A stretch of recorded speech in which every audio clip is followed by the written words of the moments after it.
Good morning, good afternoon, good evening, and welcome to the Fab with Tamara show. My name is Tamara Hunter, and I am your host. This is the show where we explore our fabulous lives. Today's topic is on resilience. So, without any more time spent in this opening, let's talk.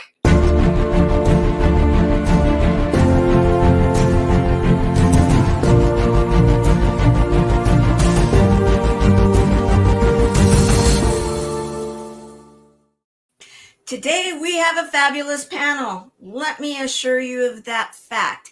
And we have people that know what they're talking about when it comes to resilience. What does that mean? We're going to find out in a moment. However, I want to go around and I want everybody here to introduce themselves. Let me know who you are and where you are. And then we're going to share something else to let you know what it is that they do and what makes them so special and fabulous. Go ahead, Dr. Barbara J. Hopkinson. Hi, thank you for having me on, Tamara. This is so much fun to be on your shows. I founded A Butterfly's Journey, which is a nonprofit for resilience after loss that's kind of national and starting to be international. We do grief recovery method classes, have a free resource center, and I do these Faces of Resilience photo shoots about open expression. And I've lost 3 children and a husband, and it's my passion in life to be able to help others through their grief. And where are you today? Oh, north of Boston. Sorry. Okay, Boston. Julianne. Hi, I'm Julianne Meyer. I'm in Southern California, and I'm excited to be here, a part of this panel with all of you wonderful ladies. I am so excited. Thank you for inviting me. Well, thank you for joining us. Dr. Marlena. Well, hi, I'm Dr. Marlena. I'm in Northridge, California. I'm a mindset development expert. I empower individuals with the strategies needed to rediscover their lost identities, redefine their lives, and reinvent their self-confidence. Thank you very much. And Janet, where are you today? Hi, I'm coming from New Jersey, and I'm a life and wellness coach and an energy healer, and I help people live their best life. And I've also helped people through grief as I've gone through it myself and lost. So I'm excited to be here and part of this panel. Thank you for having me. Well, thank you. You know, they kind of gave a little bit away. However, with that said, I am going to start with one of our panelists that there's two.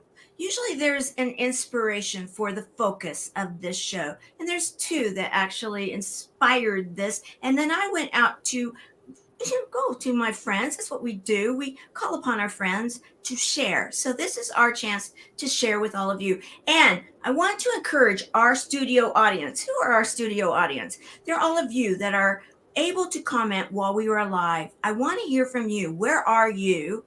And while we are going, do you have a question that you would like to, if you will, go to the mic, you can use your fingers, and ask this amazing panel as we are live with this show. So let's learn a little bit about Dr. Barbara J. Hopkinson.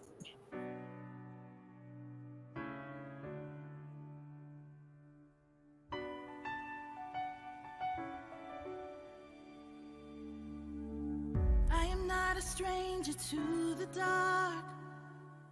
Hide away, they say, because we don't want your broken parts.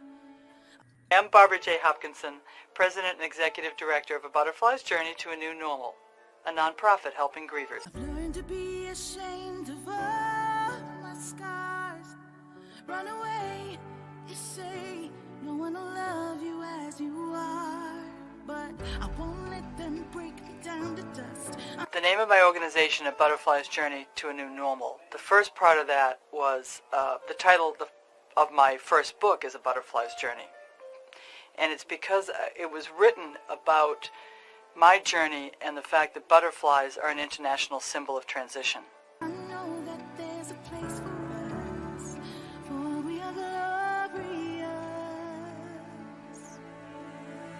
A transition of our children from a physical to a spiritual life, and ourselves, their parents and their families, transition from a life with them to a new life without them.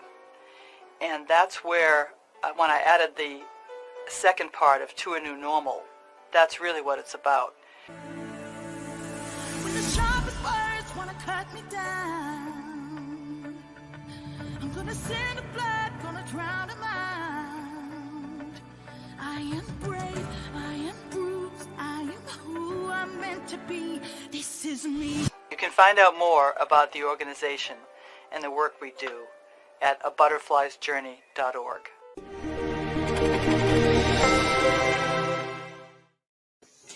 So, I'm going to start now to have a discussion, because this is something that many of us, and I'm just going to let the audience know, and we're going to hear from all of you, that this subject matter is about resilience, yet we are going to be talking about loss. Now, it could be a loss of a person. It could be a loss of a beloved pet. They're part of our family too, right? It could be a loss of the life that you're used to right now, possibly our health. Yet it's the transformation. It's the resiliency. It's like that butterfly. And that's where I want to start with this. And I'm going to let you start, Barbara. I know you shared a little bit, and I want to hear from everybody else, but you share in there, and I want us to be able to hear from you on this, that you talk about children. And they're probably saying, well, okay, why? So why don't you touch on that? And then I want to piggyback into some of the others to have them share their stories too. Sure. Yeah, I mean, initially, quite a while ago, I lost both parents. And then as I was in the corporate world for several years, I had initially a miscarriage, and then I had 2 healthy boys, and then my third son was full-term stillborn, Robbie. And then the boys grew up and, had an amazing, happy life and marriage. And then my oldest son, Brent, died at 21 in a motorcycle accident on the Arizona State University campus. And that my 30-year marriage fell apart after that. A few years later, I met a wonderful man, Jim, and we were married 11 and a half years. And on his way to work, he had a widowmaker heart attack and died suddenly. We had tickets for a show that night. So, and then I fell in a gym and lost the sight in my right eye. So I've been through a lot of different kinds of loss, had financial challenges and things like that too, as like everybody does, but you learn not only to become resilient, but to appreciate and be grateful for the good things in your life. My family, I have 5 grandkids, very grateful. There you go. And if you hear some dogs in the background, yes, I have pets, and there's nothing I can do about it unless I get rid of my mic. So you guys, welcome to them too. It's live TV. All right. So who would like to piggyback off of this? Because, Barbara is a certified grief counselor. So, I want everybody to know that. However, we're not going to be focusing so much on the grief piece of it. I want to really talk about the resiliency and how we can transform through it. And who would like to speak right now to that? Okay. I love to jump in, Tamara. So before you do, the way we're going to play this game, guys, is that we're going to share her video so you know a little bit about Dr. Marlena, and then we're going to let you then share what it is that you want to share. Coaching is the most rewarding profession in the world. Everyone needs a coach. The greatest athletes on the planet have coaches. The most successful entrepreneurs in the world have coaches. In fact, billionaire Oprah Winfrey has multiple coaches. How many do you have? I'm Dr. Marlena. I'm a certified mindset development expert who focuses on helping my clients discover their purpose and live in their passion.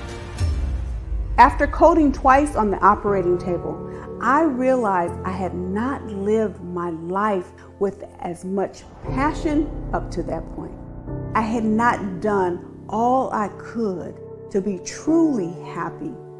I wasn't ready to go. Through a tremendous blessing, I got another chance. I was allowed to bring more purpose to the lives of the believers in the world.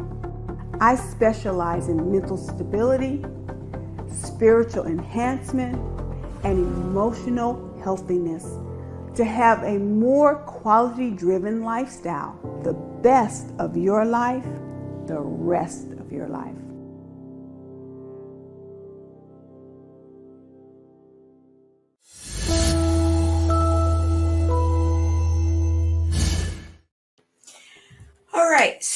you're the other inspiration. In fact, we did a split. You 2 weeks ago you were on, and we covered the first part of what we had discussed, and then this was the second part of it, what your mission in this world is to help people to transform and become resilient and to find their way through a traumatic experience or some type of loss, correct? Correct. Absolutely. Yes. So, rediscovering your destiny. I'm a firm believer that we're born with everything. We come here with everything we need to go through this life. And then we get distracted by life, the loss, whether it's physical, like you said, divorce or corporate. How many of us been on the corporate job and we got that? Can we see you in HR? And that day our lives turned upside down. Being an HR director for the last 15 years, been in corporate HR for 30 years. That was sort of my daily process. Someone's coming across my desk and, having to make that decision on their lives. And what God brought to me in that message was, wait a minute, hold on. A new normal. Well, who sets the baseline on what normal looks like? We get to set that baseline for each one of us. And so, I remember having the conversation saying, this does pain me more. Pains me a lot to have to do this, but it was also gave the vision that sometimes we have to be pushed off the ledge to fly. And we're all of us, I know, whatever it is we have come up against, we survive. We're 100% survivors here. So the transformational message is about going through all that we've gone through was a purpose and a reason. And then that's it, rediscovering your destiny. What were you uniquely designed to do with your story?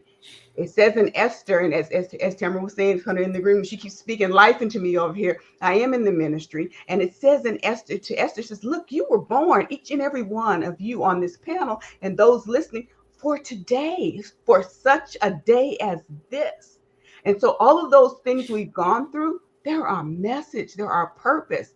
Now we get to apply the blueprints and the tools and the resources that we hear along the way, but there are messages, and now we're charged to go out in the world and share them because he knew we were going to be that individual that could do it. I love it. Okay, I'm going to go to Janet. I'm going to go to Julie. Who would like to go next? Piggybacking. Okay, Julie and Meyer. Before you go, we're going to share your little video about you.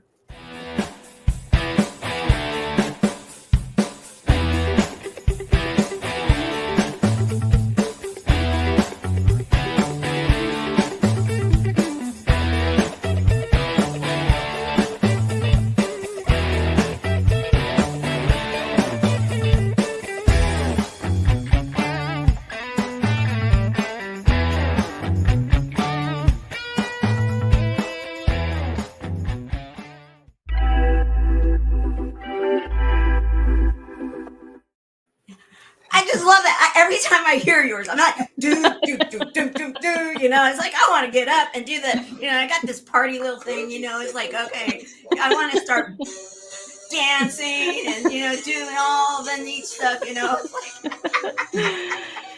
So anyway, all right. So we're getting that off. However, you got so much going on, and yes. On, if you will, the flip side of this, the resilient side. But let's tell a little bit of your story and piggybacking off of what we've been talking about. Well, I'm at a place now where I really want to celebrate the life that I am lucky enough to be living. But I will share that I've lost so many people. My mother when I was 13, my brother, my sister-in-law, 3 significant others, countless friends, my uncles, not to mention all the normal things, job losses, financial loss. I mean, I've literally, I've experienced it all. So I understand what it's like to lose things. And it's so easy to get stuck in the woe is me and, the grief and the pity party. And I'm not saying that grief isn't real, because it is. But I'm also saying that I am still lucky enough to be here. And am I honoring those people that have left this, earthly plane by feeling sorry for myself? Or can I use what I've learned from that experience, those experiences, and be able to share that there is life, you can live it, and we get to choose what we want. Are you living in a job that you're just doing it because it's paying your bills? Or are you living your life in a way that you're excited to get up in the morning? It doesn't have to look a certain way. And that's the beautiful thing about dealing with loss and changes in life, is because it shows you that it is finite here, and we might as well live it to the fullest extreme and enjoy as much as we can while honoring those feelings that we're dealing with. Okay, I have to do this because I just have to. You are like on cloud nine for a variety of reasons. And I'm going to throw up a picture and you can explain this one if you don't mind, because, I like to celebrate. Everybody that knows me is that I celebrate, humor, hope, heart hugs, and a whole lot of love. And we are in the month of love. Let's just be real. And when I look at this picture, I am always like, oh, okay, here we go. It's maybe a little hard to see, but okay, so this is what. Yes, you are, and there it is, front and center. You just recently had and have said yes to the trust. So tell us a little bit about that. You've got some good stuff going on.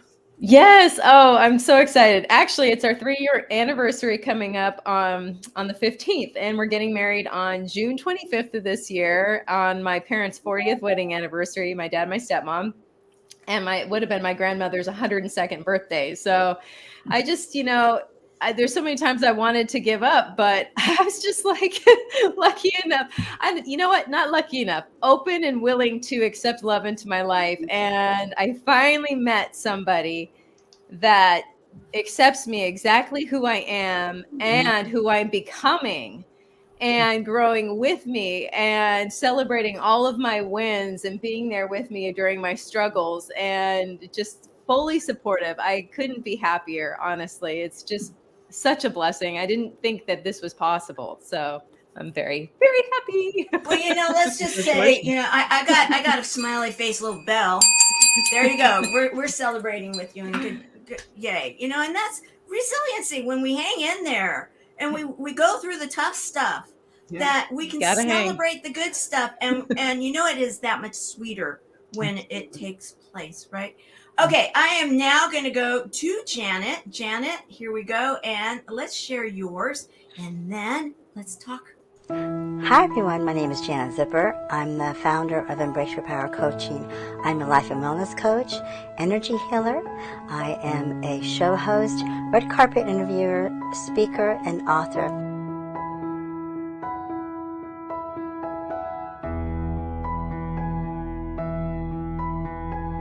Okay, well, I've never shared my story with anyone publicly. Everyone always sees me on Facebook. They see how happy I am. I'm always posting positive things. They just see this happy-go-lucky person who's enjoying her life. What they don't know is my story. I've had a lot of horrific things happen to me. I've had more terrible things happen to me than most people would have in their lifetime. But you can't tell because I'm happy and and I choose to live my life, and every day is special.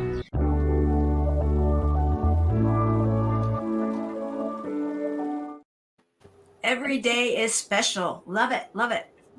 Yes, it is. I've been through so much in my life, and one of the things that I think about is going through all those tragedies and all those terrible things and all those losses, is that it allowed me to reinvent myself and to become stronger and wiser, and come up with solutions for my life to see, go back and see, why did I go through this? And what was the, intention of me going through this, that I can take that experience and to help other people. And, I never really sought out to be a life coach. It's something that was just, I was born with, people used to always come to me for advice. And one of the interesting things is that as I've gone through all these tragedies, as I've gone through things, I can help people from so many different walks of life, dealing with so many different things. So it's not just one thing, but many, a lot of people don't know my story, and as Tamara, interviewed me, she knows. And, every day you can choose to be, a victim or a victor. And I had chosen to be a victor. And that's how I live my life, victorious. And I can thrive, and I can help other people thrive as well. So, it's not the end, it's the beginning. And that's how I view my life. I love it. Now, you all have met our panelists, and you can see why it is that I've chosen them for this subject. When you think of resilience, in my mind, I think, truthfully, what comes to my mind is I think of the rubber band in a way. It's like, okay, the rubber band, we've got the resilient rubber band, and it goes back and forth, and sometimes we can get snapped by it, and sometimes it can break. Sometimes, we use it and we can then encircle what it is that we want to encircle. There's all sorts of uses for this rubber band. And yet, if we don't use the rubber band, it just sits there, and what does it do? It can rot, it can do all these things, and so then I think about resilience in the fact that sometimes we're not using the tool. Sometimes we don't even know that the tool is something that is going to actually change our lives. So if you guys want to go a little deeper now, let's dive a little deeper, because we've got a panel that really understands this topic. And for someone that's out there that's saying, okay, I still don't get it, I'm not understanding exactly where we're going. A butterfly, okay, I can get that. Transformational. Yet, how does resilience, where does it fit in my life? So, who would like to speak to this part of the discussion? Okay, let's start with you, Barbara. I really think that resilience is really about the ability to recover from whatever it is that you're enduring. And that might be loss or difficulties in health, or losing loved ones, or financial, or, really anything. But if you have a somewhat optimistic outlook or a belief that you can get through it, and you're willing to keep an open mind about what works and willing to reach out, that's my second book, my photo book, Faces of Resilience. It really can help you, really just help you, even on the bad days when you don't want to get out of bed. If you make yourself get out of bed, and don't isolate, and reach out for help, whether that be therapists, friends, family, meditation, journaling, walking in nature, so many things that can help you change your mindset, exercise, all kinds of things. But you just try not to get into that spiral of pity, because it can really drag you down. And look, I got to the point after I lost my 21-year-old son, and then my 30-year marriage fell apart, where I attempted suicide.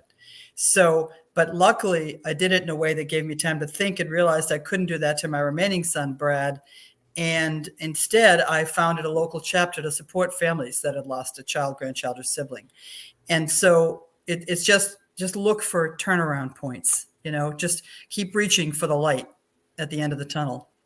And I was sharing these photos, and you go around to, the United States, and I think you've been around the world, but you go around and you do these photo shoots, and you help people to understand that you are stronger than that, it's okay, that, that they're healing.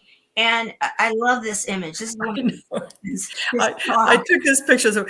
So that's Holly, and Holly's parents came in at a photo shoot I did in Arizona at the National Conference for the Compassionate Friends, which supports family after a child dies. And they took the photo, and then I said, "Oh, can I take your photo with the dog? She's beautiful." And they said yes. And I said, "Can I take just the dog?" So they put their daughter's photo on her collar, and I took it. I love that, Holly. Yeah. And then, the other one you were just going to show, that was a whole family that had lost their daughter, Sabrina. And I remember, I love these people, because when I'm asking them to express themselves about their grief, which is very cathartic, and I write it on their skin with washable marker. And then we professionally edit. I literally go with a backdrop and a camera and photographer and lights and the whole bit. And then we we professionally edit them and send it to them. So when they do it, it's cathartic. And when they receive the photo, it's a catalyst for them to talk about their grief with their family and friends, which is one of the most healing things you can do. I love it. And thank you. What an inspiration. And, and the reason I'm sharing this too, because I've always loved this since we did this way back when you were honored as a service hero. And that's how I met you, because she was nominated and by someone, and they were like, you need to know this amazing woman. And when you shared this right here, there's been so many times that I have thought, okay, I need to do this, or someone needs to do this. We, get out even paint can wash off, guys, but the idea of doing this and the it's visceral. Whatever it's visceral you have, because it's on your body. And, I saw it in another context, totally unrelated to grief. And I said, oh my God, I need to let bereaved parents do this, because people run from them. They don't get it. And it's afraid. I think they not only don't know what to say to the people, but most of my parents have caught people running away from them in supermarkets, right, when they see them. And I think it's partly because they can't think about it in the context of their own lives, losing a child. And so I've done this at national conferences with the bereaved parents of the USA, but also at Overcoming Addiction vigils all over the country, in Canada, the Caribbean, London. I've got 10 languages so far. I really want to do a whole series of books with different themes and do more of it internationally. That's my passion. These photos. Thank you. Who would like to piggyback off, thinking about, again, resilience, diving deep. Okay, Julianne. So something that came to me when Barbara was speaking was she's talking about exercise and eating well and all these different things that you can do to help yourself through the grief. And the thing that pops into my mind, and I know I felt this way, was, but I don't feel like doing anything. It's hard for me to breathe right now. I'm like, I can't, I'm trying to just survive this moment. But the thing that I always learned to tell myself was that this moment is just as hard no matter what I do. So I might as well do something that will help me move through it and help myself get past this moment. Because that we all know the waves of grief. It comes, it goes, it's up, it's down, it lasts forever, basically. But you get used to it. It's easier to navigate when you get through like the really hard part. But the thing I want to mention is that you're always going to have resistance to doing those things that will help you. It's just how it is. Unfortunately, it's how it is. But just to do it anyway, because you already don't feel good in your own skin. You already want to escape yourself and your feelings. So if you can do even just like go for a walk, get in nature, do something to be present and just sort of sit with the feelings, they pass easier that way. And that's what I wanted to share for resilience, because for me, it's hard no matter what. So I might as well help myself. I love that. And you have a show that's devoted to this, own your wellness. And you go into these tough subjects and you dive deep into them on the E360 TV platform. Yes, a shameless plug. We love our network. And yes, she is here. And in fact, doing some even bigger things. So the idea here is that you have background in this, you have training in the whole idea of the health and wellness, correct? So much so. And I also worked in addiction recovery. So, helping people walk through those moments when they're literally in a life and death situation, trying to transform themselves and leave behind old habits and behaviors and the shame and the sadness and all the things that come with it to move forward and live their best selves and live their best lives. So I do understand that. And, I've been in the health and wellness industry for a decade at least now. Oh my goodness. And time flies. Yeah, time flies. Helping people with nutrition changes, exercise, all of that. But it literally all comes back down to what's going on up here. Because that's we all know to eat more vegetables and drink water and sleep well and all those things, but that doesn't mean we actually do it. So And that is a whole nother show. And we just actually had it, one of them last week, because it is something that we need to be owning. We need to be owning our health and wellness, and it all piggybacks off of each other. And that's why we're doing this series, limited series of panel shows. Who would like to be next between Janet and Dr. Marlena? Both. You know, okay, I'm going in line on how you guys are. So, Janet, what would you like to share? Yeah, so, I want to kind of piggyback on what Julie said. I think it's important to, to journal and to feel your feelings and, work through them. Because a lot of times people, they stuff their feelings down and they don't, deal with them. Like one of the things that, I did for myself and I've helped other people is that you have one day where you just cry and cry and cry and let all your feelings out. Because, when you bottle that up, it paralyzes you because you're stuffing all those emotions down. So, it's important to cry and to feel and to, be around other people where you can feel safe and crying that, they're going to hold you and they're going to be there for you and they're going to, support you. And, sometimes you don't want anyone to tell you anything, just to hold you and to be there for you and know that you have somebody there. And there was times too, like, when Julie talked about nutrition, where, some people, when they feel sad or blue, they go and eat. Other people don't eat. Some people, I'm the kind of person that doesn't eat. Well, as a wellness coach, I've had to do self-talk to myself and say, you need to, do something. So, I think it's important to, maintain your health because it does affect you emotionally. What you eat affects you emotionally. So, you have to try to nourish yourself as much as possible. And I tell people, if you don't feel like eating, make yourself a smoothie with tons of fruits and vegetables and protein so that you can, nourish yourself and it'll nourish your soul as well. And as well as doing deep breathing exercises. So many people, they have shallow breaths, and when you're in grief or loss, your breaths are even shorter. So you have to open up your heart and take deep breaths so that you can feel better. You get more oxygen, which will make you have more energy, make you feel better. I love it. I love it. Dr. Marlena. I love it. Well, I'd like to take a look at our spirit and our soul in this whole process. See, in our spirit, we are, we're saved, we're praying and we're believing many times, right, on, something. But it's our souls that get the holes in it. How do we deal with those holes that come in our soul from an emotional perspective? And I love with what Julie and Janet both said is that we have to process the emotion. We'll get in the height of it and press it down. And then we're walking through life and something comes and we get that trigger and we flash all the way back to when that moment happened as if it's new and fresh. But what if when we're going through those emotions, we give ourselves the grace to go through it? When those things in life come up where we start thinking that we're failure or we become guilty about something, just give ourselves grace in that moment to know that maybe that wasn't my best decision or my best move, or these things that are happening to me, I am not in control of, because we really don't have control, right? We can make a well-informed decision about things in life.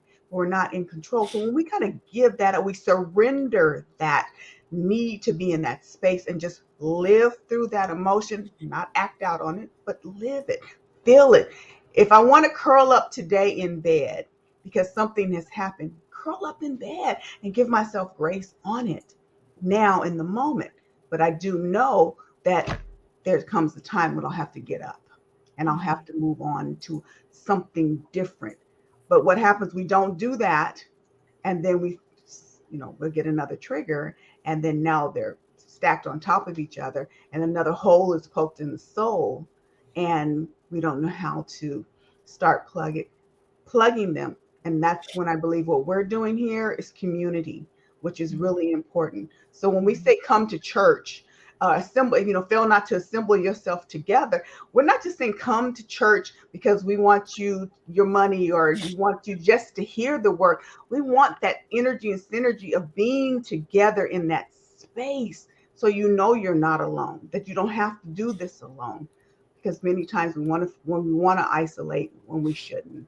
And we need that one individual that will say, come along, come on, get up, let's go. I've gone many times, opened the curtains and threw the covers back, put the shoes on and say, hey, let's go, just take a walk. So that community is important as we go through the process of plugging those holes that are now in our soul. And then I love it. I love it. In fact, you get this.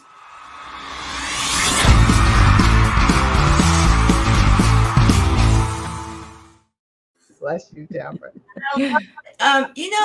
What came to mind is that many of you know that my passion is an organization and community of people that believe in humor, hope, heart hugs, and a whole lot of love. I'm going to share about that right now because you just touched on it. And community is absolutely, it's been proven. Science has proven it, guys, that you can live longer. And if you isolate yourself, don't do it, because there are percentages that don't work in your favor. And when you do find community, it can make all the difference. This is the one that I believe in with all of my heart. Life is so fragile, and we're constantly reminded just how fragile life can be, especially when we or a loved one is told we have cancer. Cancer survivor myself, I can tell you, we still feel very alone in this journey. There's a study that's been shown that patients who are socially isolated have a worse prognosis, have a worse outcome than patients who are socially interconnected. Buddies for Life is a non-profit cancer support group for those whose life has been impacted by cancer. Humor, hope, heart, and hugs. Humor, hope, heart, hugs, and a whole lot of love. Share this with your friends and family and support this community in every way you can. No one should face cancer alone. I am a chemo buddy for life. We are a buddies network. No one does cancer alone. Be a buddy. And we are all here for you as a community of love. We are chemo buddies for life. And if you've heard 3 words, you have cancer, for yourself or someone else, you belong with us at Chemo Buddies for Life. Healing through connections.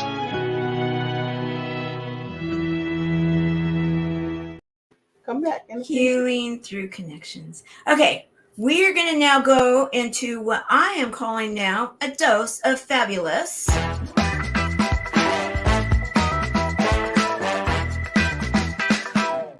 So, we are going to now look at action steps. We have the rest of our show for each one of you to give an idea, an action step that someone today can take. If they're feeling like, okay, you've got me, I'm understanding, I am ready to go forward in some baby steps. What is my baby step that I should take? Who would like to start? Okay, we'll go with Barbara, and then we'll go down the line. Yes. Okay, I was going to say before about not isolate, but we've taught, everybody's basically said don't isolate, right? That's to reach out. I think, but one of the other things is just keep an open mind about what might work, and keep trying. I was a high pressure. I had a high pressure corporate job. I didn't think about things like spirituality and energy healing and all these different kinds of things.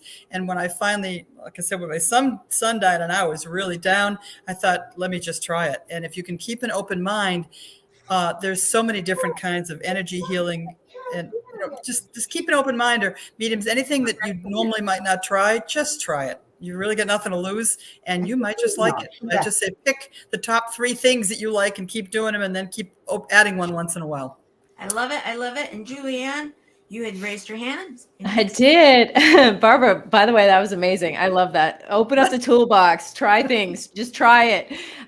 What I was going to say was it's a little bit about perception, and the things that get me through the really hard things, if I'm ready to finally sort of, work on that resilience rubber band, is to try and find something good that can come out of the situation, or find something positive out of the situation. If it's somebody that I've lost, I think about all the lovely times we've had together that we got to have, for example, instead of focusing on the loss of them.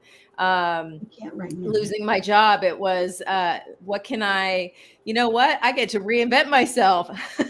What do I actually want to do with my life? Why am I mourning the loss of something that I didn't even really like? So It's just changing your perception of things and finding something positive or something good out of the situation and looking and focusing on that. I love it. I love it. Okay. Dr. Marlena or Janet? Who's next? We'll go with Dr. Marlena. Sure. Thank you, Tamara. I would think the one thing we have to do is sort of what everyone said, be flexible. The old analogy was to the survival of the most fitted. No, it's now the most flexible in life. So give yourself grace and be flexible, to know that how it worked for someone may not necessarily work for you, but explore anyway. For example, the stages of grief. As you're going through that, explore, work when you're in there, where do I find an open space that I can now create something maybe a little different? And don't put yourself on a time frame.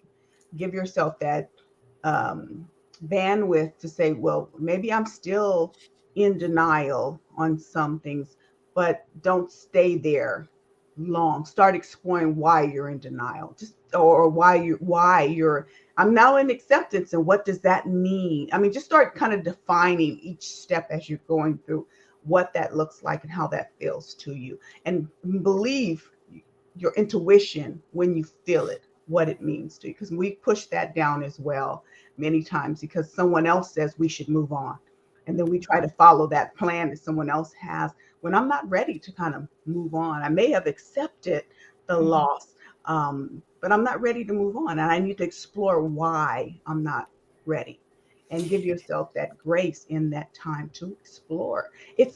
Bottom line, stop trying to get to the destination and enjoy the journey.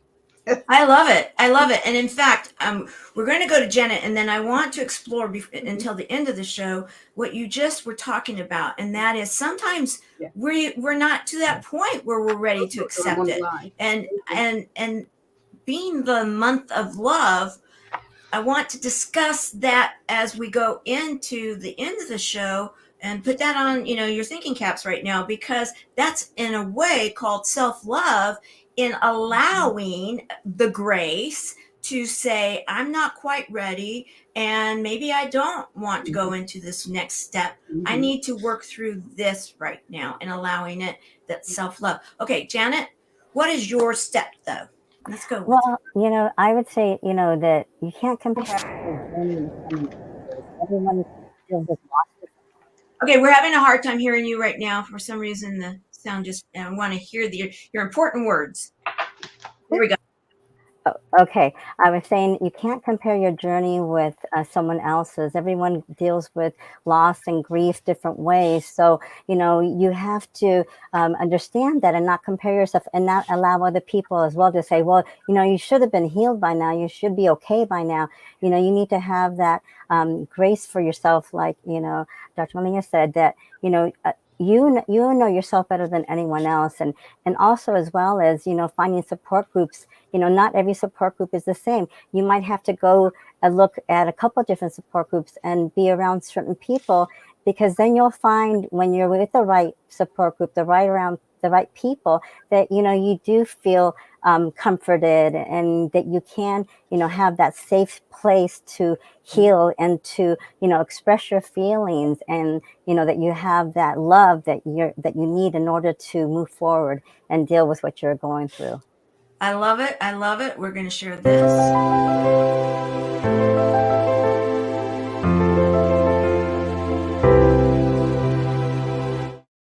So the fabulous with love, who wants to go there right now? And the idea that we need to allow for, if we're not ready to go beyond, to have that self-love, to accept where we are.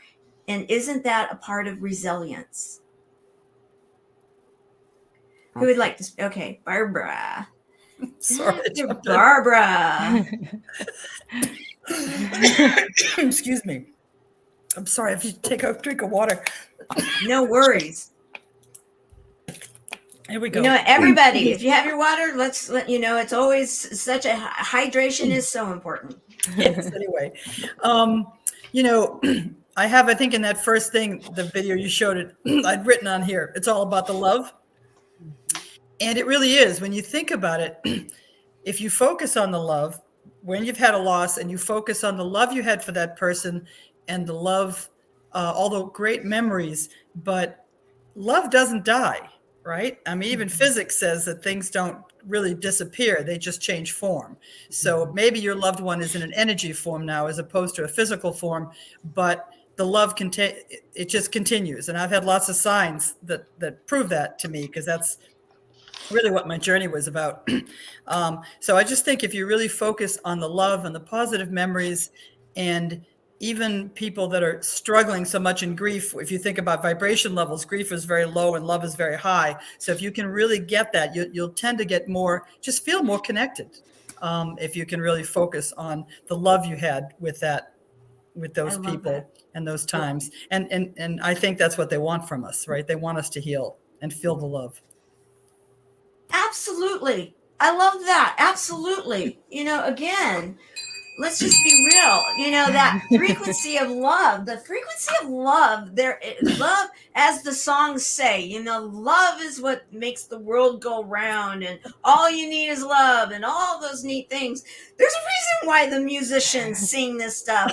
Music is vibrational and love is vibrational. And who would like to speak to this now? Well, I'm sorry, I got to come with a little bit different on the love part. Okay, please do. This is a panel, and that's why we have you all together. Yeah, many don't know how to love. They haven't had that modeled for them, or they when you think of love, it's what we've now gotten, like from the media or TV. Television, that's someone else's vision on what it is. Maybe it wasn't in the home, so we really don't know how to model love. And that's sort of back, and you keep hearing me say grace, because grace is love. And so when we don't know how to model that, we don't know how to have a good picture painted for us to kind of to grab onto. So we don't know what that is. And again, that's why it's important that we be part of a community. I'm going to say that again, because in that time when we don't know how to love ourselves, someone else can take that part of up for us and put come through for us in that. Because when we're asking many times for someone to do something, they don't know how to model, because they haven't had it as part of their lives.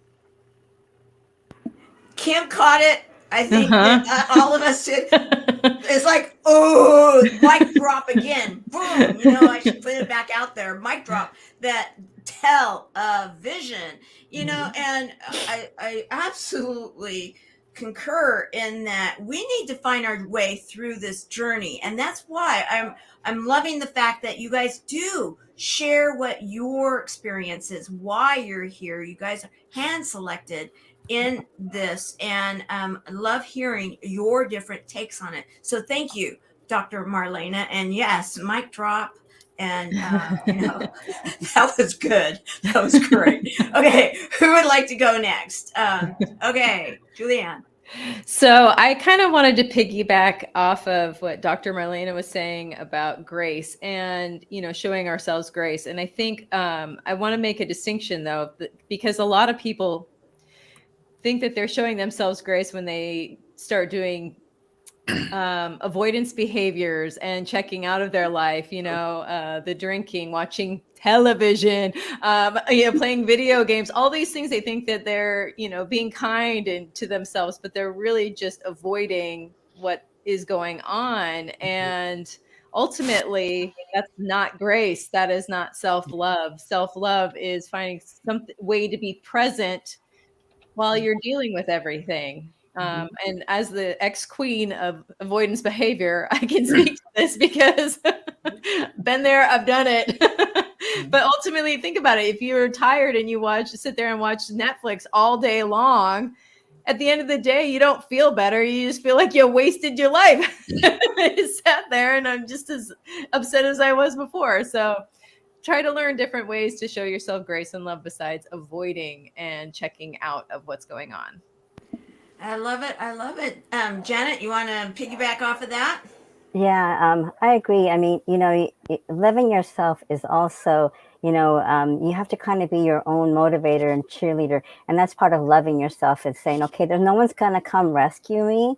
I need to, do something for myself. And, it's very healing when you go out in nature to heal. One of the things that has helped me so much is being out in nature. Nature has a perfect vibration. And, when you hear the birds singing, when you hear the waves crashing in the ocean, it helps you to ground yourself and to, be present, so you can say, okay, what's my next step? What do I need to do for myself to heal? So, you get away from the TV, from, all of the social media, and you just have that quiet moment where you need to be still and quiet to listen to that inner voice so that you can move forward. Because a lot of people don't know how to be quiet. They don't know how to be still. They constantly have so much coming at them. So it's very important to, allow yourself that time. So to love yourself and spend time in nature healing. Yeah, absolutely. They say hug a tree, right? And I never understood that until I did. And it's like, oh, I get it now. It's like, there is something to that. All right, we are towards the end, and I want to give everybody a moment to wrap it up. Anything that you're feeling you want to leave with everyone, and before we close the show. So, who would like to go first? We'll start with Dr. Barbara Hopkinson. Okay, I can volunteer this time. Why break it now? Okay, I know patterns. I think just, being kind to yourself, doing self-care, because it's very easy to forget your self-care. It's funny, we're talking about love continuing. I've got this weird light. I have no idea why this light is going off and on. Maybe it's my son or my husband visiting me. I don't know, but it's changing. But they, I really think that if you don't isolate and you do self-care and you reach out for resources, and I have a free resource center on my site, which is abutterfliesjourney.org, and that's FLYS, possessive, not plural. And there's a free hundreds of resources of all different types, and I hope that's helpful. Thank you, Tamara. It's been a great show. Thank you for that. Okay, who would like to go next? Okay. Thank you so much, Tamara. It has, and beautiful women here. Thank you for lifting my soul today. I'm going to go back to my grace, and I'm going to put Julie, because Julie says it. I'm going to put a little asterisk.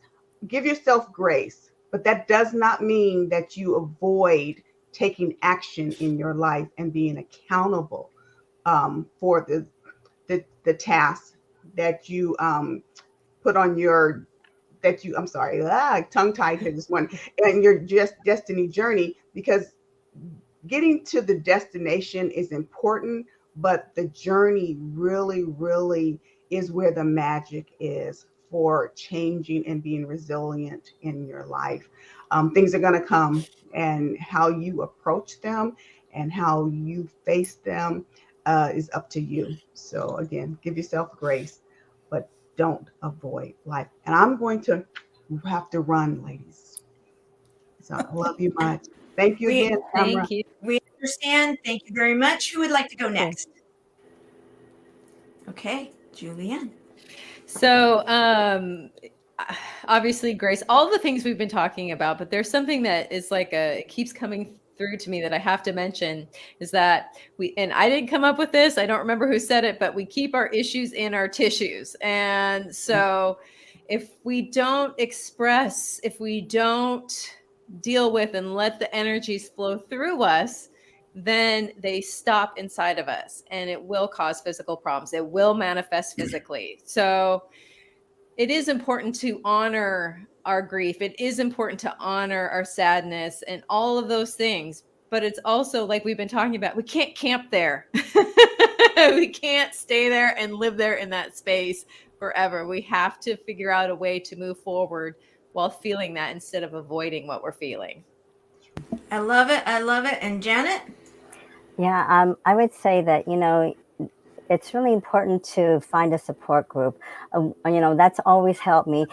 Everyone needs coaches, mentors. We can't do a lot of things alone, especially, when you're going through so many different things that, you just can't understand your feelings and you need help and you're just stuck. If you don't reach out and ask for help, then you'll just remain there. I have this motto that we rise by lifting others as well. On the other end, if you know someone who is going through grief or loss, if you know someone who needs help, take their hand and help them, help them to lift them up, because we all know someone who's going through something. So we have to be a community and love each other and be there for each other. And that's really important. Thank you. Thank you.